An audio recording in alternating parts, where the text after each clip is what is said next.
So when you bring this up, the answer is going to be no, because they don't want to look into it.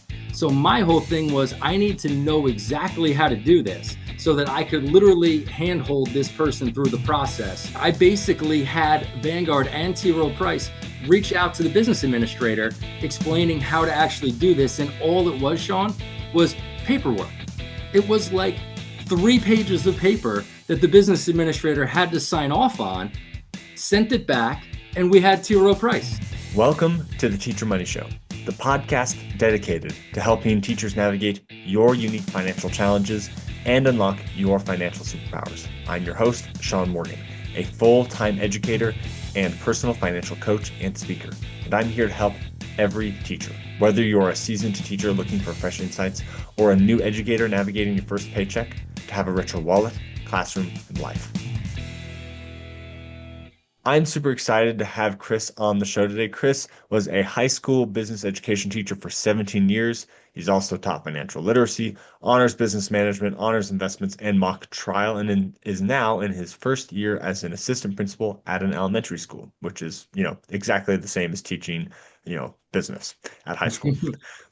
He helped his district obtain its first mutual fund vendor, T. Rowe Price, Fidelity as a 457 option, and later helped get a Roth option for Vanguard. He was a fee-only fiduciary for 4 years, but stopped a little prior to getting his admin job. Chris, welcome to the show. Thank you so much, Sean, for having me today. I love your mission for helping out teachers. I feel like it really is one of the most underserved parts of finance. There's millions of teachers out there, and unfortunately, I feel like we don't get the help that we deserve. And I love your mission to try to, to further that education. Well, thank you, Chris. I'm super excited to keep this mission rolling. And the way we're going to do is we're going to talk to you about how we can get more good financial products into our schools. But before we get there, I just want to ask you, because I'm always curious, how'd you get into education, and then how'd you get interested in finance? Yeah, I appreciate that, Sean. So my background is in finance. I graduated from UNC Wilmington in 2004 with a degree in finance, and teaching was always something that was in the back of my mind. And then I had a great marketing professor at UNCW, and he really inspired me to really think hard about going into teaching. He was super passionate about it. And he had always said, so he was in the corporate industry. He worked for Microsoft for a number of years. And he always said, oh man, if I could go back in time, I think I'd really consider being a teacher. I'm loving doing this. And I thought maybe it's something worthwhile. So about 20 years ago, I started substitute teaching, and I really enjoyed it. And when I told people that I enjoyed substitute teaching, they were like, well, if you like subbing, then you're really going to like being in the classroom. So I did that for for 2 years. I did maternity leaves, long-term leaves, things like that. And then 18 years ago, I was very fortunate to get my first full-time teaching job as a business education teacher in the Jackson School District in Jackson, New Jersey. So that's how I got there. And then as far as you mentioned that I was a fee-only fiduciary, I did that for about 4 years. And the way that I did that was I had helped teachers for about 10 years prior to that. I did professional development where I just educated teachers in my district about the different 403Bs, why the company you choose matters, how to look at the costs, how to really decipher what's going on there. And I'd help teachers just in my spare time. I helped elementary school, middle school, high school. And I'll never forget, one day I was in my classroom and a good friend of mine came by and he asked me what I was doing. And I was looking over some stuff. I was going to go help out a teacher at the middle school. And he goes, oh, so what are you going to go there and just donate all your time again for free? And I thought, well, yeah, I just kind of want to help out teachers. And he's like, Chris, you're an idiot. You have this knowledge, you understand this stuff. You need to start your own business. You need to start charging people for your time, because your time, this is time away from your family. This is time away from literally anything else. And I never thought about doing that. And that was in 2019. And during the pandemic, everybody was home and I had some time to really research what this was all about. So during that time, I learned how I could create my own registered investment advisory, which I ended up doing. I learned how to get my Series 65, which allowed me to be a fiduciary investment advisor. So I was able to really fulfill my passion as a side gig, which was helping teachers, but also being compensated for my time, because providing the guidance and the education for opening up a new 403B, how to contribute money to that new 403B, how to move the money from a high cost vendor to the low cost vendor. All of that takes a lot of time. So I was very fortunate to create a business model that allowed me to make a few dollars for my time and to help out teachers get a better 403b and really empower them to understand what it was that they were doing and why they were doing it and how to do it. So that's a little background on how I got to do those things. Yeah, I love that you just had the heart to help. And I do worry that teachers in general have the heart to help and then don't want to get compensated, or they do, but they're afraid to ask. So, don't be afraid to get compensated for helping, right? For doing those things that are going to make the world a better place. The way that we show appreciation for that action is paying for it, right? So don't be afraid to receive payment for doing something good and helpful in the world. I think that is a wonderful thing. Beyond helping your individual people, though, you were really helping your whole district get on a better financial footing, which must have been a Herculean effort because some districts are quite pig-headed about doing anything different. But we have to understand why this matters first. So most people that listen to this will understand this, but I just want to give us a brief overview of why this matters. So like, what is the 403b? Why is it different than the 401k, 457b? And why do we need to be like careful with it and need to change our vendors and things like that? Yeah, I love that question. I always want to start with this too. I want to zoom out as wide as possible, right? Let's talk big picture. What is the 403b? So the 403b, in a nutshell, is a tax deferred way to invest for retirement. And even zooming out even more, right? Even if when we talk to teachers, they might not even know what tax deferred means. So I always explain it to them in the sense that like you get a tax break now, right? Every dollar that we put in our 403b is going to reduce our taxable income dollar for dollar, right? So like we're always gonna have to pay taxes, but if we can, why not try to pay taxes at our lowest possible income? So that's a great benefit of the 403b. It lowers our taxable income now. However, it is deferred. So you're going to pay the tax man at some point in time. And for most people, that's in retirement. So at that point, all the money that you take out of that 403b is considered taxable income. Now, that's for a lot of people is a deal because when you're working, you're in a higher tax bracket. And when you're retired, you might be in a lower tax bracket. And I always tell people the golden rule of taxes is pay taxes at the lowest rate. So if we think that we're going to be in a lower tax bracket in retirement, it makes all the sense in the world to put money into that 403b, reduce our taxable income now, and then pay taxes at the lower rate later. So that's the gist of how it works from a tax perspective. Now, the one thing I always hear, and I'm sure you hear this all the time, Sean, is like, well, the 403b and the 401k, they're basically the same thing. 401k is for private sector, 403b is for public sector. And that's true. But where I always want to interject when people say that is it comes down to the protections for the employee, for the person, the account holder. So with a 401k, if a company offers a 401k, they have a fiduciary responsibility to provide its employees with a low cost option. And if they don't, they can be sued. And this has happened many times in the past where employees have not had great options in the 401k. They have sued their employer, which they can legally do, to get better options. That's a great system right there, holding that company accountable and to a high standard to do the best that it can for its employees. That's the 401k. The 403b is the Wild West, right? There really are no rules. I hate to say that. Now, there are rules, but the rule is very, very different. So there is no fiduciary responsibility for a school district. They have what's known as a suitability standard. They might sound similar, but they are wildly different. So the school district, they are not required to provide teachers with low cost options, and they cannot be sued. They cannot be pressured into offering those low cost options. So that is a massive difference in the protection of the account holder, i.e. the teacher for the 403b. So I always want to make that distinction when I talk about 401k, 403b, is the protections that are afforded in the 401k are significantly higher. The standard is so much higher in the 401k world, whereas in the 403b world, there's really no standards. I'm not going to lie. Like the suitability standard is so subpar compared to the fiduciary standard. And from what I understand, most 401k options have single vendor options. So the business is providing a single vendor that you can choose from, and that single vendor has a low cost option. While like in Texas, where I'm at specifically, but I know this is a problem everywhere, for the most part.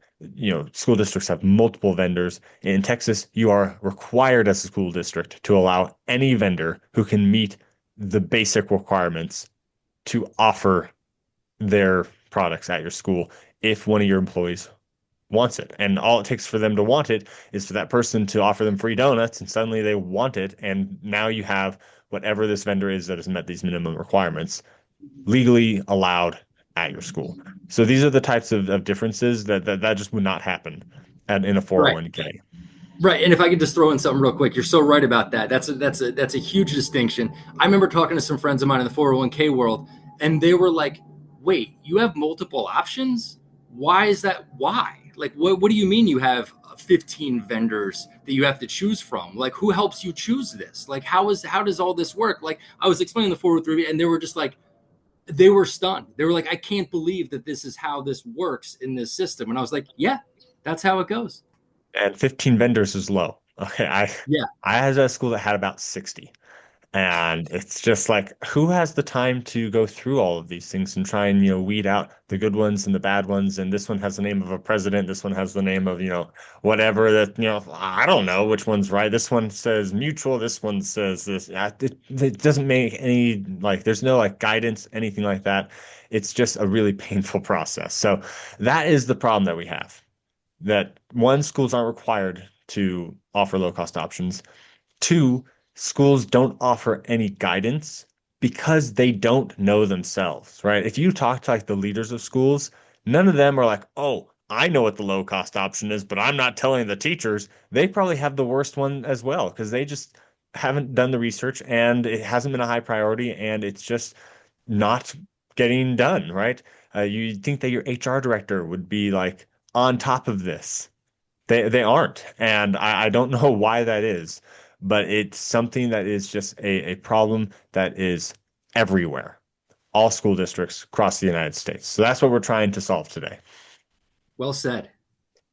So, like we've been saying, the lack of good vendor choices, right? They have high fees. This is the problem. In your actual school district, you found that you didn't have good vendors. Surprise, surprise. And you decided to do something about it. Can you tell us that story? Yeah, absolutely. So I was, like you mentioned, no one knows anything, right? No one understands the 403B, not the business administrators, not administrators, not unions, not teachers. No one really understands how this stuff works. But I did find someone who did. So my principal at the time, he and I could talk about investing, right? And one time I came in his office and I was like, can we get better choices? Right? We're stuck with these high fee things. And he was like, nope, we tried years ago. It's not happening. We just kind of, this is what it is. And I was like, I refuse to believe this. Like, this just doesn't make sense to me. Like, how do we actually do this? So, what I started to do was I actually just picked up my phone and I started calling Vanguard and T. Rowe Price. And I just finally got to someone and I said, how do we add you as a vendor? Right. So I was talking to both these companies at the same time, just trying to figure it out. And through my conversations, I realized this doesn't seem that hard. So I talked to I was active in the union as far as the building goes. And I went to my union president, who I had a good relationship with. And I said, Lisa, this is something that I think that we should really pursue, if not from just selfishly. I want this. Right. That's how I framed it initially. I was like, look, this is going to benefit everybody from cafeteria workers to bus drivers to administration. This benefits everybody. This isn't just a teacher thing. But what I want to do is I want to try to get this low cost option. Like, how do we do it? And she's like, well, the business administrator. She's the gatekeeper for all of this. So thankfully, I had a good relationship with the union president. The union president had a good relationship with the business administrator. So she was willing to listen to me as far as how to actually do this and why it's important to do it. Because, and I think maybe we'll talk about this in a second, Sean, but like, for anyone that wants to do this, you should definitely take up this fight, but understand that the first answer is without a doubt going to be no, right? Whenever you ask a union person or the business administrator, the answer is going to be no. And the reason why is because this sounds like work. Right? If I come to you, Sean, you're the business administrator, you've got a million things that's going on. You're thinking about how to finance the new air conditioning unit, the addition to the school, paying everybody. Like, 403B vendors is not very high on your to-do list because you probably don't understand it either. And that's okay, right? You're there to help finance the school, right? This is something that you might not be all that knowledgeable of. So when you bring this up, the answer is going to be no, because they don't want to look into it. So my whole thing was, I need to know exactly how to do this so that I could literally handhold this person through the process. And that's what I did. That's what I did. I basically had Vanguard and T. Rowe Price reach out to the business administrator explaining how to actually do this. And all it was, Sean, was paperwork. It was like 3 pages of paper that the business administrator had to sign off on, sent it back, and we had T. Rowe Price. I mean, that was literally as simple as it was. But thankfully, I think I was very fortunate because I had that relationship with the right people. And they trusted me in what I was trying to do, because neither of them really understood what I wanted to do. I'm going to be honest. Like, they didn't really get it. But they trusted me and they went with it. And that's how we ended up getting T. Rowe Price. I love how simple this is, because it's it does come down to, you just have to fill out some paperwork. That is why it's so easy for these expensive vendors to get into our school, because it's just some paperwork, and they are willing to spend the dollars to send the people to make it happen at all these school districts, because they have these high fees and they'll get all their money back from doing that by tricking teachers into having these high fee products. While, Fidelity and Vanguard and T. Rowe Price, they have low fees, so they're not going to spend the money on sending people around to, school district by school district. They just instead focus on, we have the best product. 401ks naturally want to use us. Why would we need to go spend our money doing anything else, right? That is what's happening. So if you want it there, you're going to have to bring them in, because they don't have reps going around trying to get into your school district, because it's just not cost effective for them. So you have to be the rep for these companies to bring them in, basically. And I just want to say 100% to what you're saying about, like, administrators and unions, just that, like, you think that what they want is what's best for their teachers. But I feel like we're just all keeping our head above water, and they're not wanting to add anything else to that plate. And it's sad, because this is actually, like, super important. It will, de-stress your teachers. It'll put more money in their pocket. It will make a lot of things better if you do this right. But they just don't catch that vision, right? I reached out to a union leader to say, hey, I'd like to help your district set up a 403B with a low cost vendor. Like, I want to help you do this. And they said, sorry, we don't want that. It's like, okay, but, like, you're getting, these things, like, that are high vendor fees and all that stuff. Like, I can help you put, $500,000 into a teacher's pocket over the course of their career in just saving on fees. And they're like, no, we have Equitable giving us, nice financial education. We don't need any help. Like, Yep. but like, they were sued for this. Like, here's an article from the SEC, and they're like, Fraud. oh no, it's okay. We're not actually investing with them. We're investing with Lincoln Financial. Like, you're just not listening to what I'm saying. Like, here's the 403bwise.org. Check it out. Look at your vendor. They aren't willing to get past that, because they're like, it's already in place. It's easy right now. I don't want to focus on it. And that's the thing where, like, and it's because I didn't have a relationship with that person, right? They weren't willing to trust me. So it really is easier for it to be a ground up movement, because that connection, that relationship allows them to get past those multiple steps of, I don't have time for that. This doesn't make any sense to me. I don't want to take the time to learn it. I don't want to do all that extra stuff because I got a million other things on my plate. Like, those are the things that you have to get past in relationships. I think just bringing this full circle is the key to getting past that.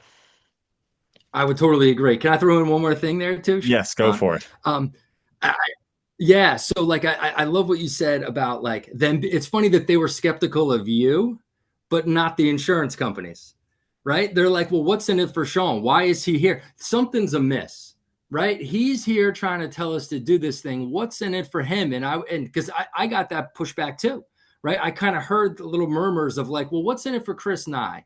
Why is he doing this? Does he benefit from this? It's like, you guys truly don't get it. Like, you don't get it. So, like, people like you and I, we're trying to give them the solution, but they don't even understand the problem.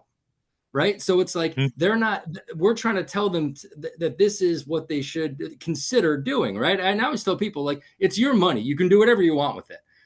I'm not doing that, right? I'm not putting my money in that product. So, like, it's up to you. It's your money. But, like, it's just, they don't understand the problem from the get go. And I love the fact that you mentioned, like, I think when we talk about fees with the 403B, the teachers think like, maybe a few $100s, right? Definitely not $1,000. Like, that's crazy. That seems like a lot of money. No, it's hundreds of thousands of dollars in lost account value due to those small little fees, right? The 1% here, the 1.2% there, hundreds of thousands of dollars. And when I show that to teachers, I show them different charts and different projections. That gets their attention.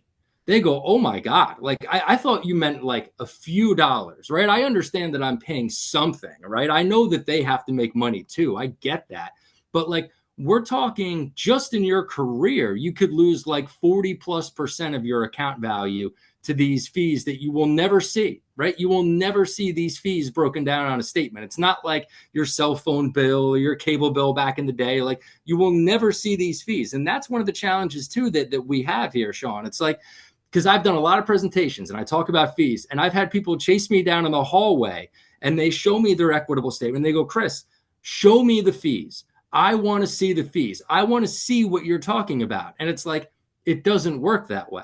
I wish it did. I wish that it broke it down. Here's what your account could be worth. But that's the challenge too. Is like, you will never see these fees, but you have to understand that you're actually losing account value literally every single day. Those fees are removed from your account balance. Like, if the market goes up, you went up minus fees, right? You get the return of your investments minus fees on a daily basis. So, and again, you'll never see that, but it's so important that teachers, or any investor for that matter, understands what's actually happening behind the scenes. And that's not just Equitable and Lincoln and companies like that you and I really don't like.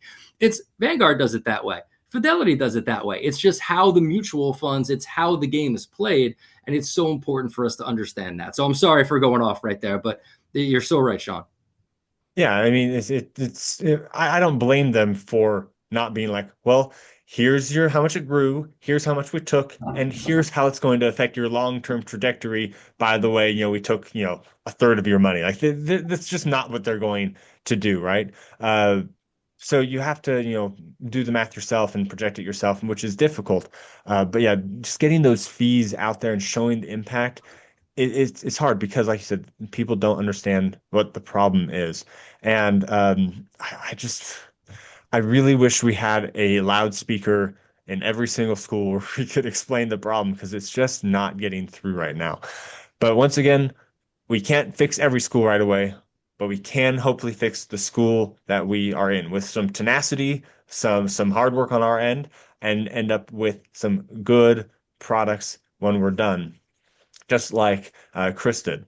So let's say that you're not even sure if you have a bad product. You're with a company that's not one of the two we've already kind of bad-mouthed. So, and by the way, I'm only bad-mouthing them based off of research done by 403bwise.org. So you can go there and check why these people are not on my top list.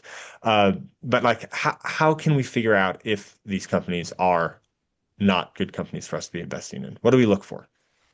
Yeah. So the first thing because teachers ask me that all the time. Am I in a bad 403B? Like, how do I know? And the first way to think about it is, well, if you signed up with a person in the faculty room, I hate to tell you, but you're in a bad 403B, right? That's the first sign. Think about how you got there. And if it's because someone spoke to you at a faculty meeting or gave you donuts in the morning, I hate to tell you, you have a bad 403B, because you got it from a salesperson, right? And I don't begrudge these people. They're out there trying to feed their family and do their thing, right? The job exists. These people take it. And that's the first way that you can know if you're in a bad 403B. The next thing is, look at the top of your statement. So, for example, if you have, and again, we're going to pick on Equitable, but I like picking on them because they committed fraud and it bothers me, Yeah. right? So the SEC, right, found that they committed fraud for, I want to say, 3.2 million teachers, something to that effect. Still waiting for the Equitable apology. We're still waiting. It's been about 2.5 years now. They still haven't said a word about it. No surprise. But so if you open up your equitable statement, you'll notice that in the top right-hand corner, it says variable annuity. So there's really two different types of 403B products. You've got variable annuities, which is an insurance product, and you have mutual funds, like you mentioned before, Sean, which is an investment. You want to have, in my opinion, right? And I think yours too, we want to have an investment, right? That's what I'm looking for, because when you have an insurance product, that comes with just a lot more fees, because with an insurance product, insurance indicates you get a guarantee, right? And if you want to talk about what that guarantee is with variable annuities, we could do that. Because I don't think most teachers understand that at all. So that's what we want to look for, is we want to look for mutual funds. We don't want to look for, we want to be in an investment that has mutual funds, significantly cheaper. And we want to look for the words variable annuity. And look, if you're not sure, call up the person that's associated with your account, because I'm sure someone that sold you that account probably 10, 15 years ago, you might not have heard from them since, right? I get that all the time. Is this person signed me up? Never heard from him again. Standard practice, unfortunately. But call them up and say, do I have a variable annuity or do I have mutual funds? That's the broadest big picture question you can answer, and they know the answer, right? So that's one way you could do it, is call up the person who got you signed up for the product, ask them if you're in a variable annuity or mutual funds, and go from there. Yeah, I love those two pieces there. Because once again, if they have the budget to send people out to get you to sign up, they're charging high fees. That's just how that works. So that's why we can guarantee that you have a high fee product if that's what happened, right? It's just the way it works. And then the annuity versus mutual fund, another great distinction. For those who want my opinion on this, the reason why I am against annuities for teachers, I mean, you can get an annuity like with like a 401k type of thing, so that they're out there for other things. But the reason why I'm specifically against annuities for teachers is because an annuity is basically another pension that you pay extra for, which you're paying to give profit to somebody else, not just for like the government to pay into and then to pay you back, right? And on top of that, when you're paying into this annuity, it's just such a high fee amount because they are trying to recuperate the cost that they expect to get back from you. So it's not really worth it, because the only way that they're going to then turn around and make money on that annuity is to invest it. So why not just invest it yourself? Right? There's just like so many different layers of why annuities are not a great idea for teachers, that there's almost no reason to get an annuity, in my opinion. Of course, do your own research. Figure out why you think you might want an annuity if you actually are desperately desiring to have one. But you have an annuity in the form of a pension, basically. So move past that and look for getting investments with mutual funds, which are low cost. They don't have the guarantee piece, which means that they don't have to charge as much money. And it's just all around a better investment product in general. Now, the way that I go about this is I don't even talk to the salesperson, because the salesperson is not required to be a full-time fiduciary. That's the problem with 403B, right? They do not have to act in your best interest. One minute they can be acting in your best interest, and the very next second they can change and start selling you a product that you do not need without telling you. So instead, I go to, and I've said them multiple times already, 403bwise.org. It is a nonprofit organization which is dedicated to ferreting out the bad 403Bs and saying, this is a bad 403B, here is why. This is a good 403B, and here is why. And you can find out all the information you need there on 403Bs. So I can't recommend them enough. You know, Dan over there and Scott, they're my friends, and they're just fantastic. So that's where I always start. I just say, I'm going to look up this company. I'm going to find out where they are on their list and why they're there. And then I'll move on past that. But those are, three triangulation points to figure out if you're in a good 403B or not. I could not agree more, Sean. The 403B Wise is incredible. For the listeners out there who haven't checked them out, you're 1,000% right. I agree with you wholeheartedly. Love what they do. Yeah, check them out if they haven't. All right, so we heard your story on what you did. Do you have like a framework or an idea of like steps that you would take if like you realize that you have 300 vendors at your school and none of them are good. There's not that many, but you know what I'm saying? Like you have a whole bunch of vendors and none of them are, your high quality vendors. What are the steps that someone should start taking to advocate for better options?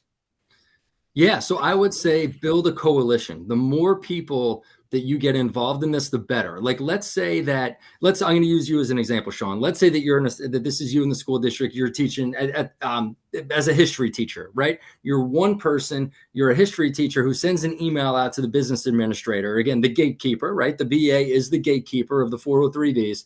And you send an email out saying, "Hey, I really think that we should get Vanguard or Fidelity or Rowe Price or one of these low cost vendors." They're going to look at you, and no offense to you here, Sean, is they're going to look at you and say, what does this guy know? Right? This guy's just a history teacher. Like, sorry, dude, but like, what do you know about any of this stuff? Right? That's even if they even read your email, right? Because they've got a million other things going on. So I think you want to build a coalition of people that can help you out with this, right? It's power in numbers. It is so true. So I would say if you live in a state where, where you do have a decently strong union, I would make this a union issue. So like one of the great things that we had in our district as well is we have monthly meetings between our union and the superintendent. So bring it up in that superintendent's meeting. Hey, I talked to my, if I talked to my people, let's say I was the union president, I'd say, look, this is something that, my members, this is something that matters to them. Oh, and not for nothing, but this isn't just a teacher issue. This is an everybody issue, right? I think that's one of the things that gets lost in this too is I'll never forget I was helping a friend of mine in another school district, and they went to their admin about getting a lower cost vendor. And the admin, this just goes to show you how little people understand. The admin said, sure, bring that up at the next negotiations, right? When we do negotiations in a year and a half for our new teacher contracts, that could be something that you as teachers push for. And that's what my friend told. I said, no, time out. Time out. This isn't, teachers don't give up something to get a good 403B vendor. That just goes to show you the lack of awareness of what's actually going on. It's an everybody issue. Everybody benefits, from the superintendent to custodians, to cafeteria workers, to bus drivers, teachers, secretaries, everybody gets this option. So I think that's a thing too, is to make, let your admin and let the BA know that this is an everybody thing and not just a teacher thing where they might just roll their eyes and say, oh, these greedy teachers, they always want more, right? That's not the case at all. So I would say there's power in numbers is the first thing. And the second thing is, don't hesitate, like I mentioned before, to reach out to Vanguard and say, hey, I'm a teacher in this district. How do we get you available as a 403B? I want you as a 403B, right? They're going to want to work with you because they want to be in your building. Like you said before, they're never going to come to your building. That's not their business model, right? They're never, I always tell people, Vanguard is never coming to the Jackson School District. It's never happening, but they'll give you their product. So what we need to do as advocates is we need to make it easy for the business administrator. Hey, this is I talk to them on the phone. This is all we need to do. Hey, do you want I could have them call you. Hey, do you mind if I have them send you an email with the attached paperwork for you to review? Like I've literally done that before. So I think the easier we can make it, because again, when you ask somebody to get a new 403B vendor, they're going to think that sounds like work. They might not even be familiar with how to do it. Nobody asks these questions. Like if you ask a business administrator, this might be the first time they've ever been asked this. So they might not know the process. So out of default, they might just say no, right? Because they just don't know how to actually do it. And then the other big thing, and this is key for teachers to understand too, is the first thing that people think about is cost. Well, this is going to cost us something, right? And the answer is no. It costs $0 for a school district to get a better vendor. It costs nothing. And that's one of the main things that I talk about as well with the BAs is we're not talking about money here. This is free. This costs nothing to get better vendors for our teachers, and it matters. And we deserve to have something good, right? We deserve to have this. Yeah, I love all those points. I just wanted to take them all like a little step further. If you're trying to build a coalition with your union, how about you go get elected union president? You know what? Nobody wants to be the union president, right? It's just like the job True. nobody wants. But if you're like, hey, I want to make this happen, say, hey, I'm willing to run. And like I swear 9 times out of 10 you're probably going to win because the other person's Right. like, sweet, I don't have to run for president anymore, right? And Right. then you'll be able to start making change because you have a lot more clout, a lot more power in that situation to make a change in the 403b. And then I love how you point out the 403b is for everyone. So just once again, like usually the unions are for teachers, but build that coalition. There's often going to be like a para union or a union for support staff even, or even if not unions, just like getting with those other groups and saying like, hey, let's all come together. Let me explain why these are good things. That way, when you're saying it is for everyone, bring those other people in as well into the discussions. That way you can like, make a petition with names of not only teachers, but also others on there as well. And then just the point that it costs nothing. You can also take a step further and say this will actually save you money. Because teacher turnover, people don't think about it, but having to hire new teachers actually costs money for school Right. districts, right? But having a good vendor and then them being able to say, look, we are taking care of you in your retirement. Here's how we're doing it. We have low cost vendors, right? That is something that's an edge that other school districts aren't talking about. And when teachers feel taken care of, teachers stay, right? That's what we all Right. want. We want to feel supported. So you can say, look, you are going to be able to retain teachers better. Teachers aren't going to want to go over to that next school district that might pay a little bit more, but they don't have any good vendors for them, right? It's just one more reason to stay where they are, and it's going to save the district money. And that's just one way. There are other ways that it just like benefits the district as a whole. So like there are multiple good reasons to get a low cost vendor and to do it right and to understand it. And they just need to see that, and they won't see it unless you point it out. All right. Just gonna start bringing things to a close here. I've got a few more questions for you, but what I really want to ask is, let's say that your district is just stubborn, because it's probably going to happen. No matter how good you package it, no matter how many people you get on your side, you're going to run into somebody who's just they're in the power and they are not going to do it. They are the gatekeeper and they won't change. They won't budge. And I do have some opinions on why that might be that are not necessarily grounded in fact, but I do wonder about where some of the money is flowing from these fees, is all I'm saying. But let's say that we aren't getting anywhere with our district. What do we do instead? We want to build our wealth anyway. I'm not going to put my money into Equitable. Do I stick it in my mattress? What do I do instead to be able to actually start building some wealth? Yeah, great question. So, the first thing that I encourage, and I talk about this a lot, especially with the younger teachers, is the Roth IRA. And I know that you've talked about it on your show before, but the Roth IRA, the fantastic thing about that is you can choose any company that you want, right? Some people mistakenly think, well, I could do a Roth IRA, but it has to be with the companies that are my district approves, right? And it's like, absolutely not. You can go wherever you want. The only requirement for a Roth IRA is that you have earned income.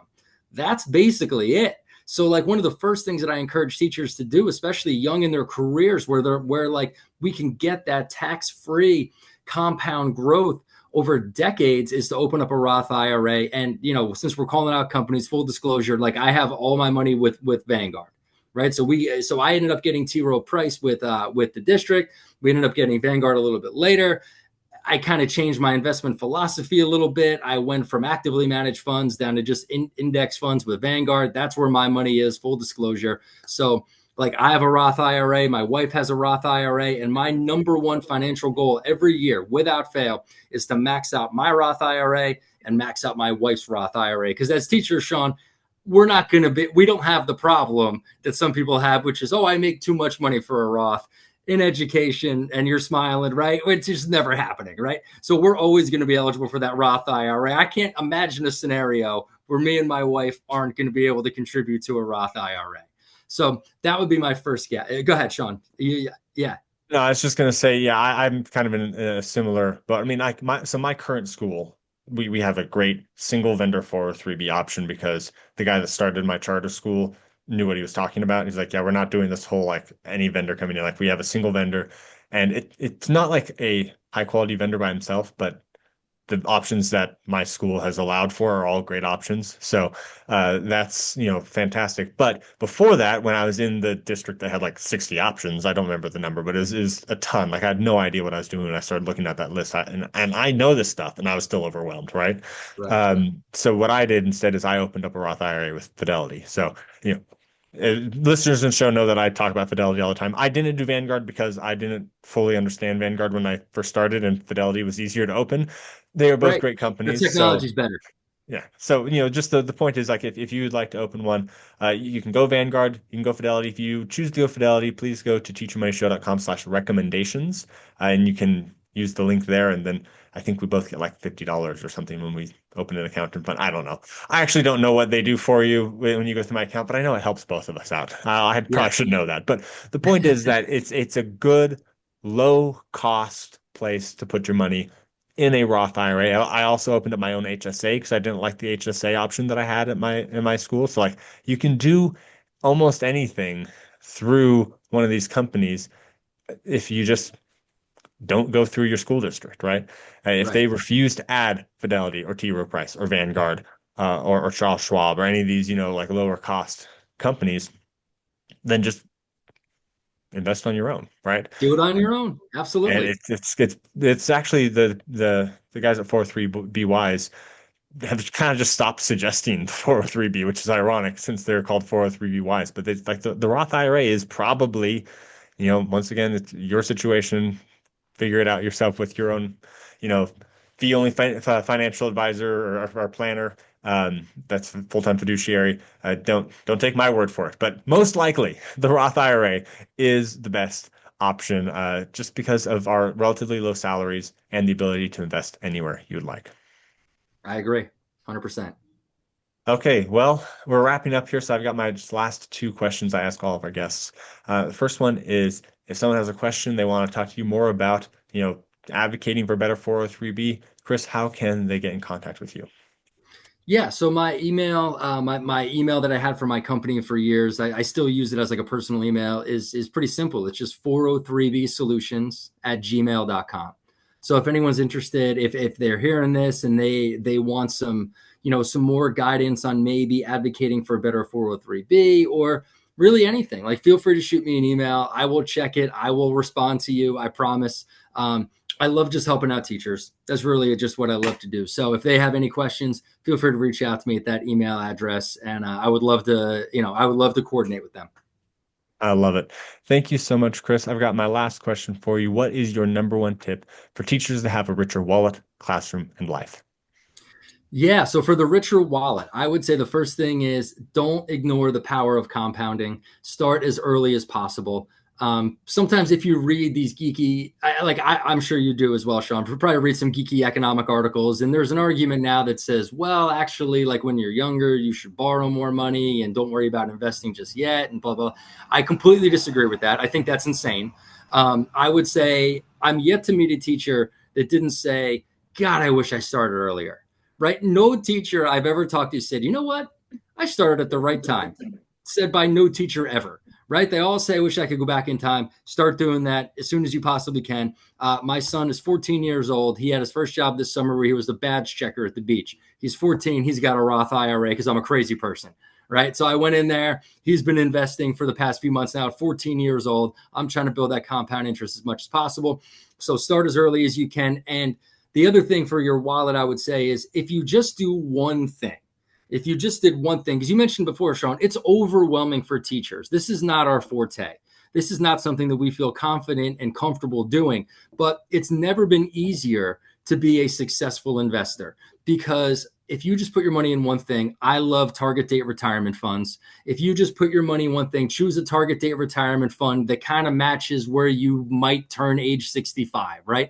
If you do this with Vanguard or Fidelity now, I think they automatically default you based on your age into that. And look, again, sometimes I'll read articles that say, well, that's one size fits all, blah, blah, blah. One of the big myths about investing is that you have to get it just right. One thing that I've learned about investing is you just need to be in the ball game, right? You need to be in the ball game and keep your costs down, which means we keep more of our profits. And that's all that matters at the end of the day. Target date funds are balanced, they are diversified, they are super low cost. If you did just one thing during your working career, it's open up that Roth IRA or 403B with a low cost vendor, put in a target date retirement fund, and every year increase it by $25, right? Every September when you go back to school, increase it by $25, start young, and let compound interest do its thing. As far as the classroom goes, I was thinking about this before. And so as an administrator now, and you probably know this as well, like it's really great that I get to work more with staff. I love the fact that I get to help out younger teachers and put them in positions to succeed with their job. And I was having a great conversation with a young teacher who has a very challenging student. This student is challenging is the word I'm going to use. He's a challenge. And she's been so focused on this student that it's like it's affecting her personally. She's young, and I was like, listen, I know it's super easy to dwell on that one or two kid in the classroom and forget about the other 22 that you're making an amazing impact on. So I would just say for teachers, especially early on, it's very easy to dwell on the negatives, but don't ever forget the positives, right? Why are we in this profession? It's to make an impact on kids' lives. And don't ever lose faith in that, because sometimes you can, right? Sometimes you get grinded down with all the things that we're asked to do as teachers, and you kind of lose sight of that. But like at the end of the day, don't ever forget that the impact that you're making on those other kids that you kind of forget about, right? Because they are doing the right thing, and they are, they come in smiling every day. We kind of forget that, and we dwell on the negatives. So don't do that, right? That's my tip for the classroom. And so yeah, that's what I would say, Sean. So I appreciate that question. I love that question. It is great advice all around. I love those things. Now, I just want to add something on the target date funds. So, I did a whole episode on target date funds with Mary Ann Sullivan. I'm going to link to that in the show notes at teachermoneyshow.com/podcasts, or you can go to the description in your podcast player and find the direct link to the show notes for this show. But we talked about how great they are, and then once you get like your feet wet, once you get your sea legs, you can then move away from those. You can graduate from those if you'd like, right? Or you can Sure. stick with them, right? But like, because you're not like married to the thing that you start with. I was in a target date fund like what, 7 years ago? I'm not now, but I started there, right? And we've Yep. just kind of, evolved and changed over time. And that's the beautiful thing about investing is it can be flexible and it can change. So you don't have to feel like, oh, if I choose a target date fund, I'm just stuck there, right?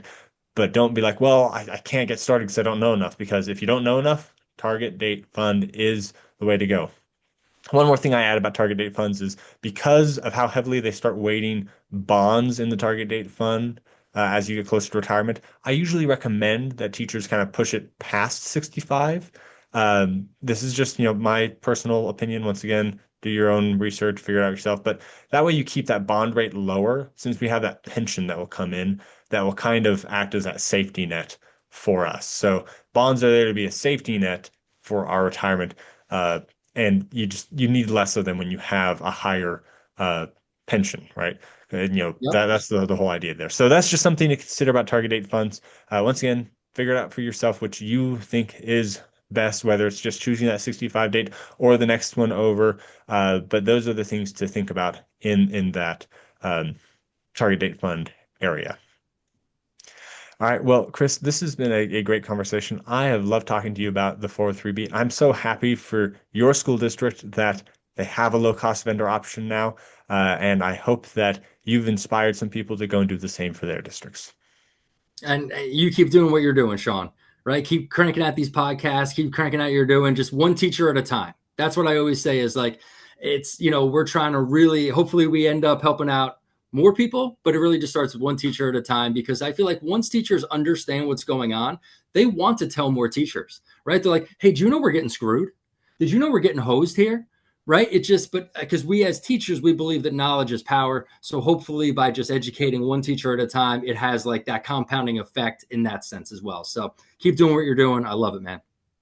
All right. Thank you, Chris, for coming on the show. Talk to you later. Thanks. Wow. Wasn't that a great episode with Chris? I was so excited to talk about how we can get better 403B options in our school districts. Now it's time for the Cliff Notes, my top takeaways from this episode. And there are a lot of them. So I'm going to have to number them very, very carefully. Before I get to those takeaways, though, I actually want to do a quick aside here. I decided to pause and look it up just because I didn't have any official facts on this one. I don't know if school districts themselves are getting kickbacks from 403B vendors, but it is a pretty known fact that unions get kickbacks for endorsing certain vendors. The NEA has been sued over this, and I know that some more local unions have their preferred vendors that they recommend, and the only reason they're going to recommend them is if there is a reason to recommend them. And based on the people they're recommending, it has to be a financial incentive. So just be very, very careful with the union recommended vendors because they aren't doing it for your financial best interest. They're doing it for the union's financial best interest. I would say 90% of the time, at least. So be very, very careful with those. Okay, now let's go on to those cliff notes. Number one, the golden rule of taxes is pay at a lower rate. I love that. It's just a nice, one-liner right out of the gate. Pay a lower rate of taxes. That is the key. Number two, schools are not required to offer low-cost options. You are not protected as an account holder, which is why the 403B is problematic. So just be careful when you're choosing a vendor. Number three, the way to get low-cost vendors at your school is to call them. They are going to be more likely to want to help than your business administrator at your school. So you need to call the low-cost vendors, get a detailed step-by-step what you can do. They will often go out of their way to help you once you've called in. So just call them and they will be very, very accommodating and very helpful to get into your school district. Number four, build relationships in your building. If you're a first year teacher at this school, it might not be the time to push for a 403B because you have to have a relationship. People have to trust you. When they trust you, they're more likely to listen to you to help you to get the 403B low cost options into your building. So just build those relationships, connect with the union president, connect with administration, so that way they have that trust and then they're more likely to listen to you. Number five, the answer is always no the first time because it sounds like work. This is just a sad reality. People don't want to add more on their plate unless they understand why it's there. So do the work yourself. This is where, calling those vendors and figuring out the steps and getting it laid out for as simplest path possible. That way, the person who has to actually do the final paperwork doesn't have to do a lot of that legwork. They're more likely to do it if you do the work yourself. And then they'll say, yes, most likely. Number six, you will never see the fees on any of these, even the good ones, because they aren't advertising that they are charging you. They like to say things like, I'll give you financial advice without charging you a fee because they can say that since the advice isn't feed, but the, products that they're selling you have fees with them. So just be aware that you aren't going to see these fees show up on your statement. They're just going to take them out and then they'll show you how much everything grew and that will be the amount that you're shown, period. So just be aware that these fees are kind of hidden and they are not required to show them to you, which is why they are hidden. Number seven, if you got your 403B from a salesperson, it was a bad 403B. I felt like this was a Jeff Foxworthy joke. You might have a bad 403B if, right? There are those things to just look out for. Salesperson, anyone who's trying to sell it to you, whether that's at like a booth at a fair or in your lunchroom or calling you or emailing you and saying, hey, I'm a vendor with your school district. Your school district wants you to invest. Your school district doesn't care. They are not telling that vendor to do that. They're just using your school district's good name to get connected with you. I had the Equitable, okay, I'm just going to keep bagging on them because they committed fraud. Reach out to me on my personal email, my personal cell phone, which I do not know how they got that. They should not have access to my personal information, which makes me kind of curious because they probably got it from the school district. They reached out to me on those personal channels and they said, I'm from your school district. Okay, they were a little more careful than that, but it was definitely couched in language of your school district wants you to invest with me. And it was very pernicious. It was very sneaky. So just be very, very careful with those things. Number eight, If you are still wondering if you have a bad 403b, look on your statement for the words variable annuity. If it doesn't say mutual fund, if it says variable annuity, that is probably a high fee product. Mutual funds can also be high fee products, but that's like the first step to figure it out. And then once you get into the mutual fund, you can start looking for the fees of the fund, and that's going to help you understand where you're at. But keep in mind that even if you have a low cost mutual fund, you could still be with a bad vendor who has just high account fees in general. So even if you have a low cost fund, your account fees could be higher, and we need to be careful of that too. So just stay away from these high fee vendors as much as possible.